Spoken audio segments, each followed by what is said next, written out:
96 மாதிரியான ஒரு படம் என்பது வந்து எப்படி பெண்களை கொண்டாடுறது, எப்படி காதலை கொண்டாடுறது, எப்படி வந்து இயற்கையை கொண்டாடுறது எல்லாம் சேர்த்து பேசிய ஒன்று இருக்கு.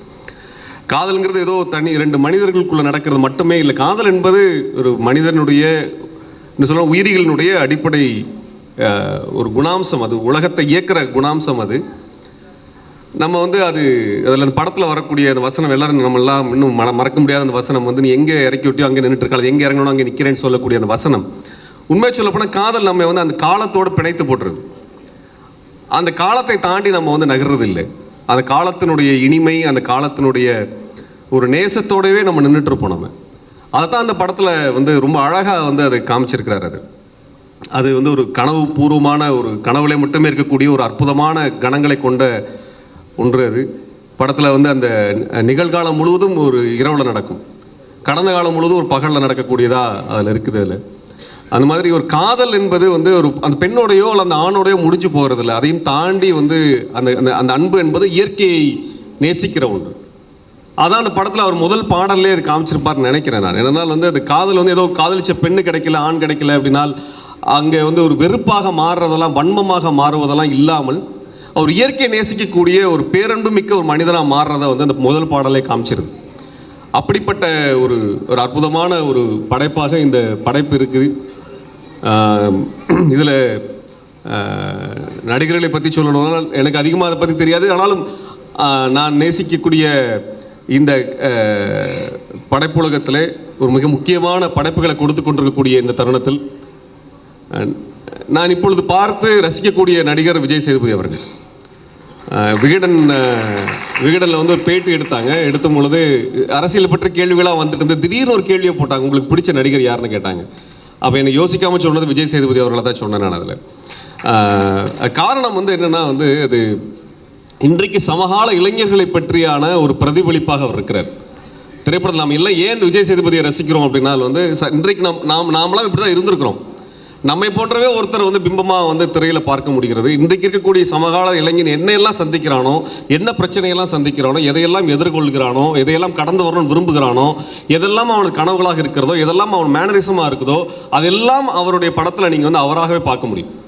அப்படிப்பட்ட ஒரு ஒரு படைப்பை வந்து படைப்பாளியை, அப்படிப்பட்ட ஒரு கலைஞனை வந்து நான் இந்த தருணத்தில் மிக முக்கியமான ஒன்றாக நான் பார்க்கிறேன். என்றால் வந்து இங்கே இருக்கக்கூடிய திரைப்படத்தில் இருக்கக்கூடிய ஹீரோஸாக வர்றவங்க எல்லாமே ஒரு சூப்பர் ஹியூமனாகவே இருக்கிறாங்க. அதீதமான ஒரு நம்மளால் கற்பனைக்கு பார்க்க முடியாத வேற ஒரு மனிதர்களாகவே இருக்கிறாங்க. ஆனால் அவர் தான் நம்மளை மாதிரி ஒரு மனுஷனாக இருக்கிறார் அந்த படத்தில். அதான் வந்து அவர் வந்து ஒரு எல்லாராலும் நேசிக்கக்கூடிய ஒரு கலைஞனாக இன்று நம் முன் இருக்கக்கூடியது. தமிழ்நாட்டில் வந்து ஒரு நெருக்கடியான ஒரு சூழலில் இளைஞர்கள் சந்திக்கக்கூடிய ஒரு மோசமான காலகட்டத்தில் வந்து அதை அனைத்தையுமே பிரதிபலிக்கக்கூடிய கலைஞனாக, அதை மக்களிடத்தில் இன்னும் கொண்டு போய் சேர்க்கக்கூடிய ஒரு அற்புதமான கலைஞனாக அவர் நமக்கு கிடைத்தது என்பது நமக்கு ஒரு மிகவும் நம்ம வந்து என்ன சொல்கிறது, கொடுத்து வச்ச ஒரு விஷயமாக தான் பார்க்க முடியும். அதனால் அப்படிப்பட்ட ஒரு கலைஞனை வந்து பார்க்க முடியறதில்லை. அதே போல் அதில் த்ரிஷா வந்து ரொம்ப அற்புதமாக நடிச்சிருந்தாங்க. அப்படிப்பட்ட ஒரு அற்புதமான நடிப்பை வந்து அவர் வெளிப்படுத்தியிருந்தாங்க. இது ஆக ஒரு ஒட்டுமொத்தமாக வந்து இது இந்த படைப்பு என்பது ஒரு மிக அற்புதமான ஒரு படைப்பாக இன்றைக்கி வெளிவந்திருக்குது. பிரேம்குமாரோடைய அந்த படைப்புக்கு நான் எனது வாழ்த்துக்களை தெரிவித்து கடமைப்பட்டிருக்கின்றேன். அதே போல் வந்து என்னுடைய ஒரு விஷயம் சொல்லலாம். அது என்னென்னா, அந்த அறிவுமதி அவர் எழுதியிருக்க கவிதை நினைக்கிறேன், அது மறந்து ரொம்ப காலத்துக்கு முன்னாடி படித்தது. இரும்பு பிசினாய் நீளும் நான் நிற்க நீ செல்லும் ரயில் அப்படின்னு எழுதியிருப்பார். இரும்பு பிசினாய் நீளும் நான் நிற்க நீ செல்லும் ரயில். அதுபோல் ஒரு இந்த படம் முழுவதுமே நம்முடைய கடந்த காலத்தை தான் கொண்டு போய் நிற்கிது. படம் பார்க்க ஆரம்பிச்சதுக்கு அப்புறமே வந்து நம்ம வந்து அதில் இருக்கக்கூடிய நடிகரையோ நம்ம வந்து மற்றவங்களையோ நம்ம பார்க்கல. நம்முடைய கடந்த காலத்துக்குள்ளே போய் நம்ம போயிடுறோம். எல்லாருக்கும் வந்து ஜானுவோ ராமோ வாழ்க்கையில் இருந்திருக்கிறாங்க. நம்ம எல்லோரும் ஜானாவும் இருந்திருக்கிறோம் அல்லது ராமாவும் இருந்திருக்கின்றோம். ஆக படத்தை பார்க்கும்போது அதுக்குள்ளே தான் நம்ம எல்லாருமே உள்ளே போகிறோம். நம்மளுடைய கடந்த காலத்துக்குள்ளே போகிறோம். நின்று போன அந்த கடிகாரத்தினுடைய அந்த நேரத்திற்குள்ளே நம்ம போய் சேர்ந்துக்கிறோம். என்னோட நெருங்கிய நண்பன் அவன் இப்போ இல்லை, அவன் எழுதின ஒரு கவிதை இன்றைக்கும் என்னால் ஒரு 25 வருடம் கழிச்சு நான் நினச்சி பார்க்கக்கூடிய அந்த கவிதை வந்து, மல்லிகையின் வாசம் மழையின் நேசம் எதுவும் அதுவாக இல்லை, எல்லாம் அவளின் நினைவுகளாக இருக்கின்றன எழுதியிருந்தான். அவன் காதலை நினைச்சு எழுதினது. அதாவது இது இந்த மழை நம்மளுக்கு பிடிக்கும், இந்த மல்லிகைப்பூ எல்லாம் பிடிக்கும், ஆனால் இது எதுவுமே வந்து அதுவாக இல்லை, எல்லாமே உன்னோட ஞாபகமாக இருக்குது என்பதை போல தான் இந்த படம் என்பது நம்மை கடந்த காலத்துக்கு கொண்டு போய் நிறுத்தியிருக்குது. இதில் இன்னொரு ஒரு அற்புதமான விஷயம் என்னன்னா, அந்த கடந்த காலத்துக்குள்ள செல்ஃபோன் கிடையாது, இன்டர்நெட் கிடையாது, நினச்ச நேரத்துக்கு பேசக்கூடிய இந்த தகவல் தொழில்நுட்பம் இல்லாத காலம் என்பது ரொம்ப அற்புதமாகவே இருந்திருக்கிறது. நம்மளால் ஒருத்தர்கிட்ட நம்ம பிடிச்ச ஒருத்தர்கிட்ட போய் நேரம் நின்று பேசி சொல்ல முடியல, அந்த உணர்வுகளை நம்மளால் கடத்த முடியாத அந்த கடந்த காலம் என்பது நம்மளுக்கு அற்புதமாக இருக்குது. இன்றைக்கி நினச்ச நேரத்தில் ஒருத்தர் பேசிடுறோம், நினச்ச நேரத்தில் நம்ம பிடிச்சதும் சொல்லிடுறோம், பிடிக்கலைங்கிறதையும் சொல்லிட முடியுது. எல்லாமே சாத்தியமாக இருக்கக்கூடிய இந்த இந்த காலங்கிறது நமக்கு உண்மையாலுமே வேற இருக்கும் பொழுது 96 என்கின்ற அந்த கடந்த காலத்திற்கு மொபைல் ஃபோனே இல்லாத அந்த காலத்திற்கு நம்ம கொண்டு போய் சேர்த்த அந்த படைப்பு என்பது ரொம்ப அற்புதமாக இருக்குது. அதில் இசை மிக பலம் வாய்ந்த ஒரு பங்கை வகித்திருக்கிறது. நீங்கள் 98 வந்த அந்த டைட்டானிக் படம்ங்கிற அந்த காலத்தில் அந்த சமயத்தில் 20 வருடத்துக்கு முன்பு கொண்டாடப்பட்ட படம்.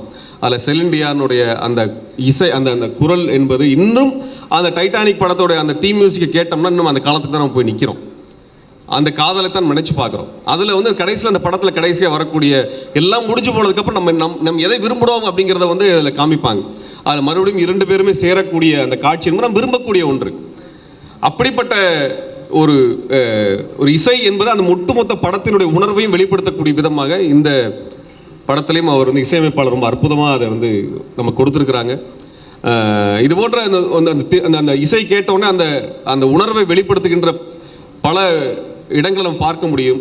இளையராஜா ஐயா சாரோடைய பாடல்கள் நீங்கள் இதயத்தை திருடாதேங்கிற படம் நினைக்கிறேன், அந்த படத்தில் ஒரு இசை இருந்துகிட்டே இருக்கும். அந்த துள்ளலை அந்த குதூகலத்தை காமிச்சு கொண்டிருக்கக்கூடிய இசை. அதே போல் ஒவ்வொரு தருணத்திலும் இது போன்ற ஒரு இசையின் மூலமாக அந்த ஒட்டுமொத்த உணர்வையும் வெளிப்படுத்துகின்ற தன்மை இந்த படத்தில் இது எல்லாமே சரியாக வாய்த்திருக்கிறது. இதில் எங்களுக்கும் அதாவது நான் சொல்லக்கூடிய இயக்கவாதிகளுக்கும் இந்த படத்துக்கும் உள்ள தொடர்பு என்பது அந்த காதல் தான். நாங்கள் மனிதர்களை நேசிக்கின்றோம், இயற்கையை நேசிக்கின்றோம், அதனால் போராடுகின்றோம், அதான் உண்மை. நாம் காதலிக்கின்றோம், அதனால் நாம் வாழ்கின்றோம். இதான் நம்ம எல்லாத்துக்கும் இருக்கக்கூடிய ஒன்று. நம்ம வேற ஒன்றுமே கிடையாது, இதனால் வேற எதுவும் கிடைக்க போகிறதில்ல. உலகத்தினுடைய உன்னதமான தத்துவங்கள் எல்லாம் கரைச்சி குடிச்சிருக்கலாம், ஆனால் அது முக்கியம் இல்லை. நீங்கள் எந்த சமூகத்தில் வாழ்கிறவரோ அந்த மக்களை நீங்கள் நேசிக்கும் பொழுது, அந்த மக்கள் மீது உங்கள் அன்பை செலுத்தும் பொழுது தான் எந்த தத்துவங்களும் உயிர் பெறுகின்றன. ஆக அன்பு இல்லாமல் காதல் இல்லாமல் உலகம் கிடையாது. அந்த வகையில் 96 என்பது இந்த காலகட்டத்தில் பல ஒரு முக்கியமான விழுமியங்களை நம்மகிட்ட சொல்லியிருக்குது. மறுபடியும் நாமெல்லாம் நம்மளுடைய கடந்த காலத்தை சென்று சந்திப்பது, ஜானுவை சென்று சந்திப்பதை போன்ற ஒரு வாய்ப்பு நம்மளுக்கு கிடைக்குமாலாம் தெரியல. நம்ம எல்லோருக்கும் அந்த போன்ற வாய்ப்புகள் இல்லாமல் இருக்கலாம். ஆனால் நம்மளுடைய நிகழ்காலத்தை ஒரு அற்புதமானதாக மாற்றிக்கொள்வது ஒன்றே ஒன்று தான், நம்முடைய அன்பும் காதலும் மட்டும்தான். நாம் காதலை கொண்டாடி ஆகணும். இன்னைக்கு தமிழ் சமூகத்தில் காதல் என்பது சமூகத்தில் எவ்வளோ பெரிய சிக்கல்களை கொண்டு வந்துக்கிட்டு இருக்கின்றது பார்த்துட்ருக்குறோம். காதல் என்பதை மறுக்கக்கூடிய ஒரு சாதிய வெறியை பார்த்து கொண்டிருக்கிறோம். இந்த இடங்களை காதலை கொண்டாட வேண்டிய தேவை நமக்கு சமூகத்துக்கு இருக்குதுன்னு நினைக்கிறேன் நான். ஏன்னா காதலும் வீரமும் நம்மளுடைய தமிழர்களுடைய அடையாளங்கள் சொல்லப்பட்ட இடத்துல இருந்து நம்ம இன்னைக்கு காதலிக்கிறவனை வெட்டி கொலை பண்ணுறதும், அவன் தலையை வெட்டி எடுக்கிறதும் போன்ற ஒரு வன்முறைகள், காதலிக்கிறவனை வெறுக்கக்கூடிய, காதலனுக்கு மேலே எனக்கு கிடைக்கலன்னா நீ எனக்கு வேண்டான்னு சொல்லி அதை முழுவதுமாக அழிக்கக்கூடிய அந்த வன்மம், இதெல்லாம் நம்ம சமூகத்தில் வளர்ந்துருக்கக்கூடிய இந்த தருணத்தில் காதலை பற்றியான இதில் தூய்மை புனிதம் அப்படிலாம் இல்லை, இயல்பான ஒன்று. காதல் என்பது இயல்பான ஒன்று. அந்த இயல்பை பற்றி நம்ம பேச வேண்டியது. அது மனிதனுடைய இயல்பு மட்டுமல்ல, ஒட்டுமொத்த உயிரினங்களுடைய இயல்பு. ஒட்டுமொத்த உயிரினங்கள் காதல் இல்லைனால், அன்பு இல்லை என்றால், நேசம் இல்லை என்றால் இருந்துவிட முடியாது. அதையெல்லாம் கொடுத்த இந்த திரைப்பட குழுவினருக்கும் அதனுடைய இயக்குனருக்கும் என் சார்பாகவும் மேற்பதன் இயக்கத்தின் சார்பாகவும் வாழ்த்துக்களை தெரிவித்து விடைபெறுகிறேன். நன்றி, வணக்கம்.